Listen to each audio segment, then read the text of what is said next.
Welcome back. President Fattah al-Sisi called on Ethiopia not to compromise Egypt's share of the Nile water, saying that all options are possible while assuring that cooperation is better than confrontation.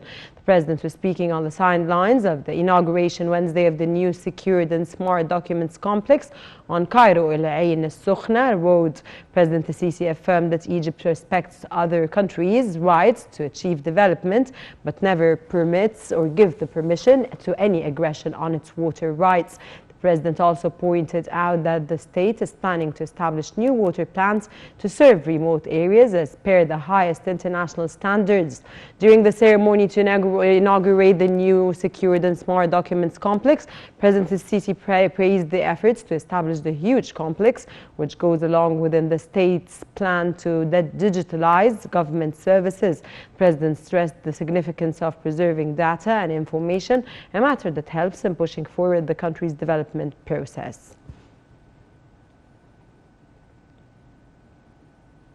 Sudan's Minister of Irrigation, Yasser Abbas, raised the possibility of turning to UN Security Council to settle the crisis over Ethiopia's dam. The minister said that Ethiopia rejected all proposals made by Egypt and Sudan to settle the crisis, adding that Addis Ababa did not allow the African Union's monitors to play a role in the negotiating process.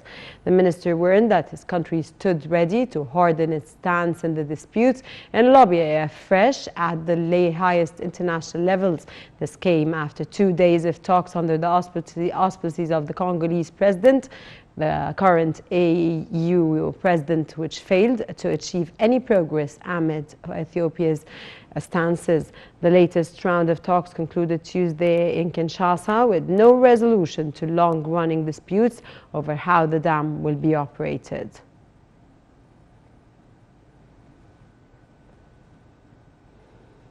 Egypt's Center for Strategic Studies, ECSS, held on Thursday a conference dubbed as Human Rights Building the Post-Pandemic World to tackle the repercussions of the coronavirus pandemic in Cairo on Thursday. The conference was attended by a number of high-profile ministers, officials, and representatives of the United Nations organizations.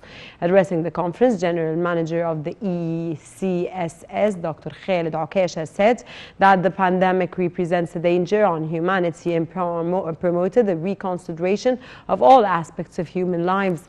In her address to the opening session, Minister of Planning and Economic Development, Dr. Hele Said, said that the coronavirus pandemic has exposed a number of problems. She pointed out to $1 trillion gap in funding in developing countries.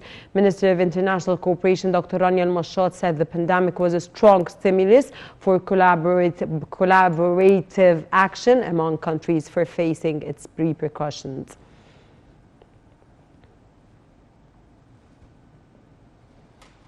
Foreign Minister Sameh Shoukry held talks with Lebanese President Michel Aoun at the palace in Beirut.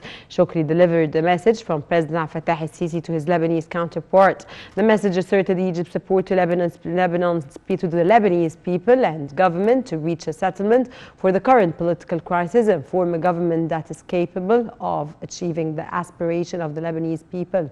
Shoukry also held talks with Lebanese Prime Minister designate Saad al-Hariri that tackled the latest developments of the Lebanese crisis and ways to solve it as soon as possible. The foreign minister also held talks with his Lebanese counterpart, and the two top diplomats tackled the latest developments in Lebanon in addition to a number of regional and international issues of common concern.